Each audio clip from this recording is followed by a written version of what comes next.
Who are you, and what is your professional background? Hey, how's it going, everyone? I'm Dr. Don Trahan Jr., and it's my honor to have this opportunity to engage you. A little bit about myself. I am a national certified counselor, a licensed professional counselor, an approved clinical supervisor, a professor of counseling at the University of Southern California, and a global diversity business practitioner. I've had the honor of working with organizations all around the world as it pertains to identifying, addressing, and resolving matters that pertain to diversity, equity, and inclusion. Now, this is so important because as we take time to reflect upon where we are today, creating a workplace and force that is not only engaging but that can cultivate a sense of belonging is invaluable. And I'm truly honored to be in the position to facilitate and foster that process. First, I just want to say thank you for allowing me to be a part of this project for Mental Health Awareness Month in May. I truly appreciate this opportunity, so thank you again. I am a wife, a bonus mom, a sister, an aunt. I am a proud member of Sigma Gamma Rho Sorority Incorporated, and I am a psychologist. I am a clinical psychologist who conducts evaluations for individuals to help guide their treatment, utilizing a diagnosis and recommendations. Greetings. My name is Dr. Terrell Morton, and I am an assistant professor of identity and justice in STEM education here in the College of Education at the University of Missouri-Columbia. I come into my work maintaining a bachelor's degree in chemistry, a master's degree in neuroscience/neurobiology, and a PhD in education with a concentration in learning sciences and psychological studies. All right, so the next question, why did you choose this career path? So, in college, I worked as a group home staff for individuals with intellectual disabilities, formerly known as mental retardation. And working with these individuals, I would see people, in particular one lady I can really remember because she was sweet as could be. But she was sad. She didn't talk a lot. People said it was because of her intellectual functioning. She functioned lower. She just wasn't going to talk a lot. But when she did talk, she was nice and very sweet, like I said. But she would be very tearful at times, and people were like, "Oh, that's just her," and kind of said it's because she has an intellectual disability. I'm like, okay. And same thing when I would look at some other individuals, they have some things going on with, and I was like, so this is really because they have an intellectual disability? Yeah, I don't think so.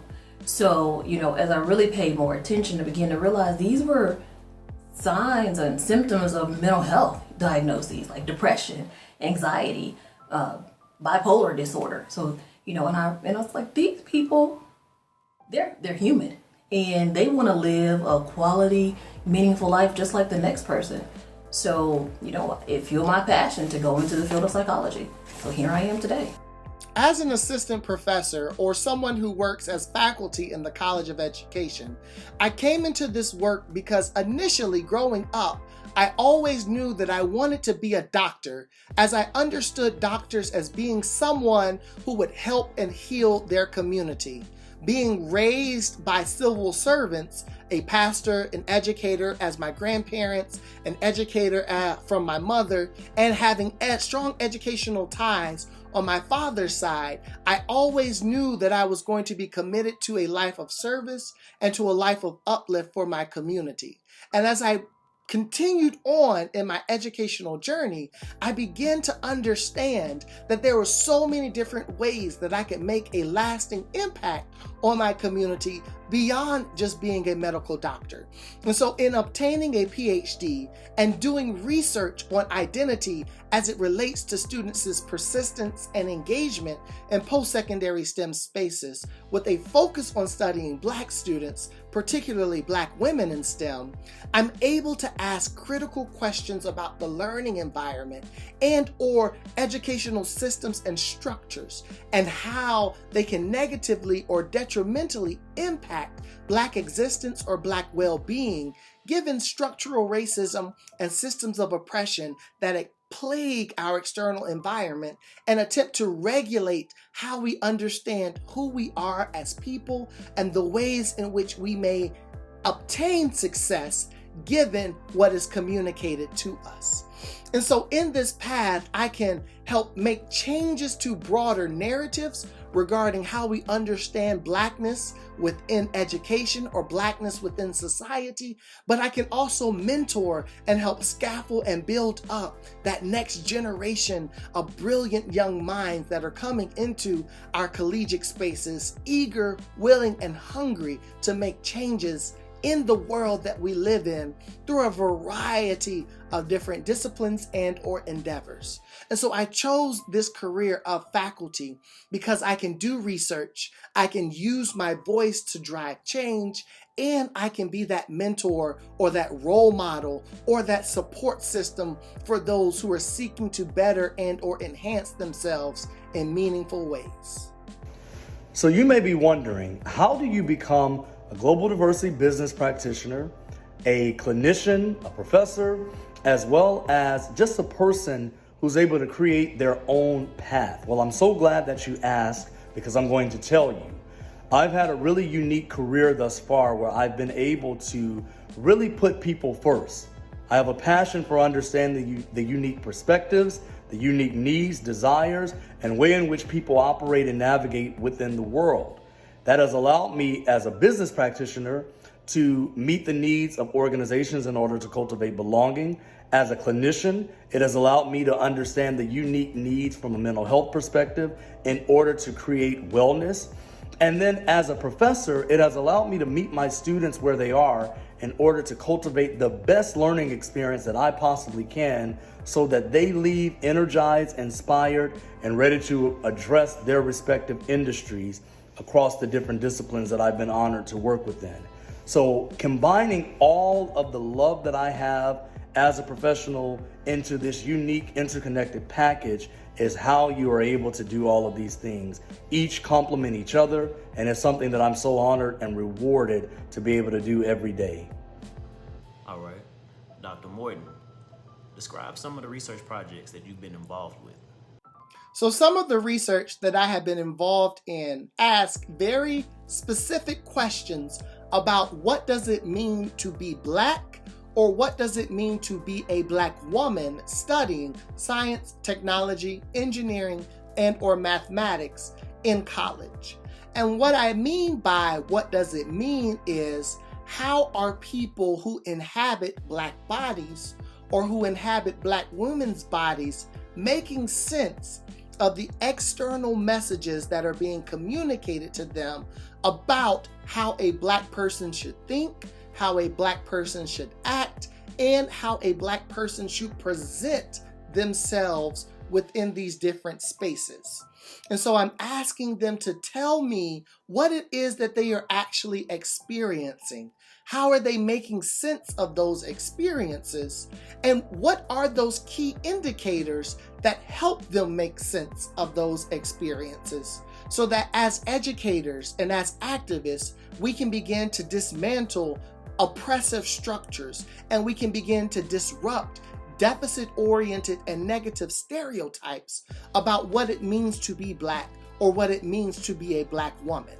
If we think about it right now, most people have very negative associations with the concept of Blackness or Black womanness, so much so that we understand Blackness or Black womanness to be dark, to be deviant, or to be deficient.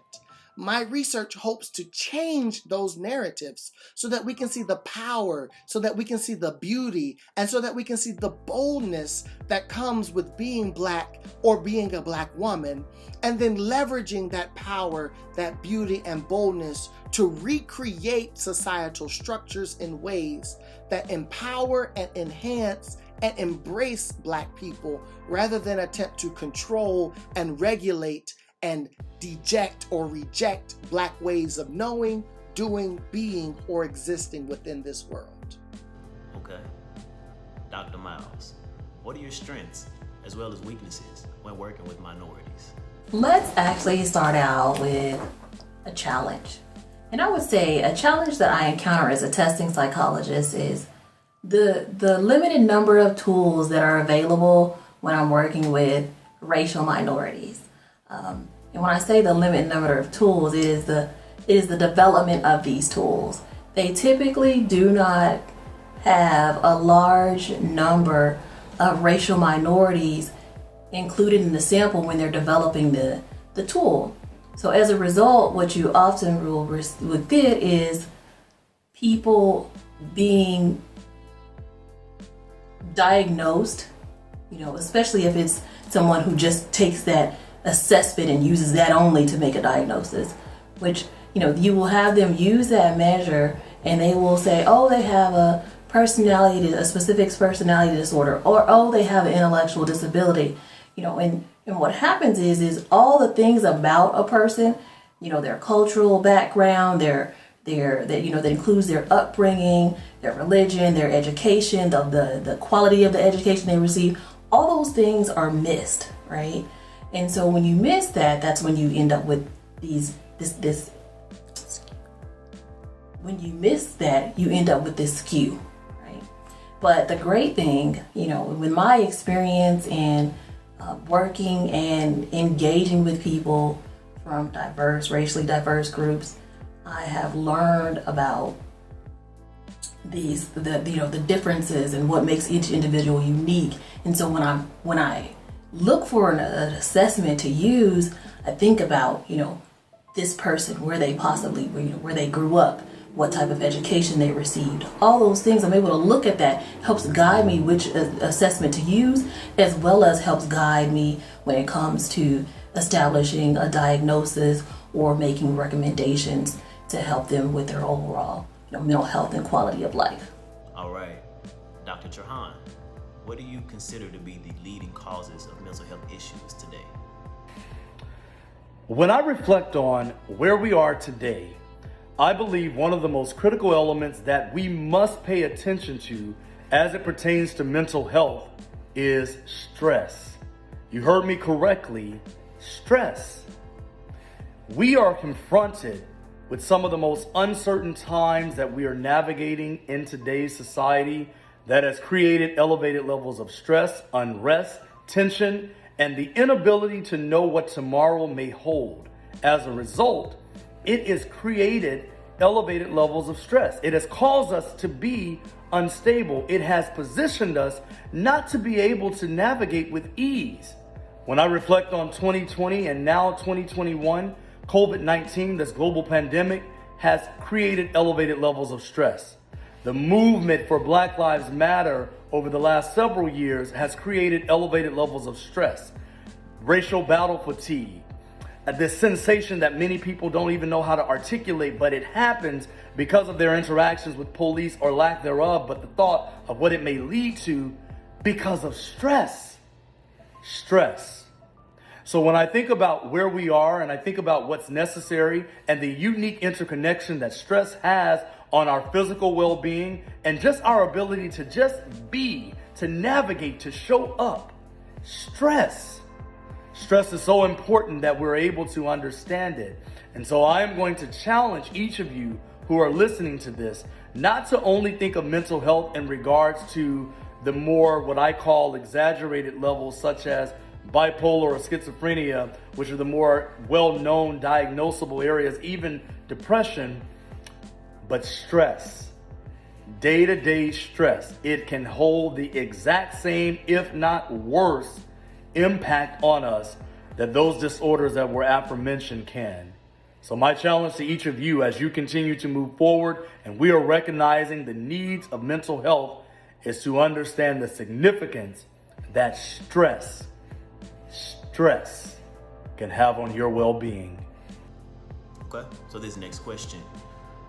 What strategies or resources would you provide to individuals who wanted to be more involved with the community and efforts to raise awareness around mental health?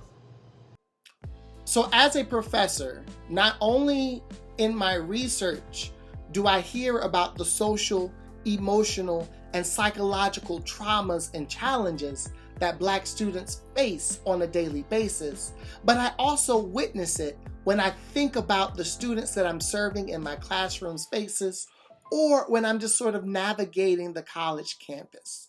And a lot of times, the messages that I try to communicate to my students are that you are lovable and that you are capable. And that despite the fact that society may attempt to say that you are not, you have to continue to remind yourself that you are lovable and that you are capable. And in having this mindset of being lovable and capable, it is recognizing that you can speak out and you can name the various social, emotional, and psychological challenges and traumas that you are experiencing. Taking the time to journal these things so that you can get them out of your mind and onto paper, seeking professional resources and support such as the counseling center and or going to trusted mentors and faculty members to communicate that you are in need of assistance to help you process and make sense of what you are experiencing are key resources to draw upon. I also draw on this particular textbook and share this with my students as well to let them know that the various mental health challenges and or issues that they may be facing are not something to be afraid of or to be stigmatized. And in fact, depending on what it is that you are facing, there may be more people in this world than you know who are also juggling and actually struggling with those same things. And this book provides tangible strategies and resources that you can use to begin to cope with, make sense of, and begin to seek appropriate healing as you continue to embrace and juggle with the social, emotional, and psychological traumas and or experiences. So my reminder to them is that you are lovable, you are capable, you are not alone, to try and get it out of your head and onto paper or to speak about it with a qualified, trusted professional. And if you don't know someone who is a qualified, trusted professional, then tapping into your mentor network and asking them to help you identify qualified, trusted professionals. So now that we have an understanding of mental health and some of the most critical areas in mental health today, what's next? Well, I want to encourage and really inspire those of you who are listening to take into consideration the unique interconnection between knowledge, skills, and awareness. Knowledge, do you actually understand what mental health is? As I mentioned in the previous video, stress is mental health. It is not only the traditional disorders that we've come accustomed to, such as bipolar, schizophrenia, depression, but stress, anxiety, and day-to-day uncertainties can take and impact our mental health. So we need to have an awareness of what exactly are we talking about. Skills, what do we do with it? Now that we know and we're able to understand, what do we do with it? How do we treat it? How do we address it? And as we are addressing it, are we making sure that we're doing what is necessary to create our own state of wellness? Now, it's important to understand this will look different from person to person, but we need the appropriate skills to be able to know what to do with the knowledge that we have acquired. Last, awareness. Am I aware of what I am experiencing? Can I put words to it? Can I give a voice to it? Can I give an actionable adjective to what is being experienced?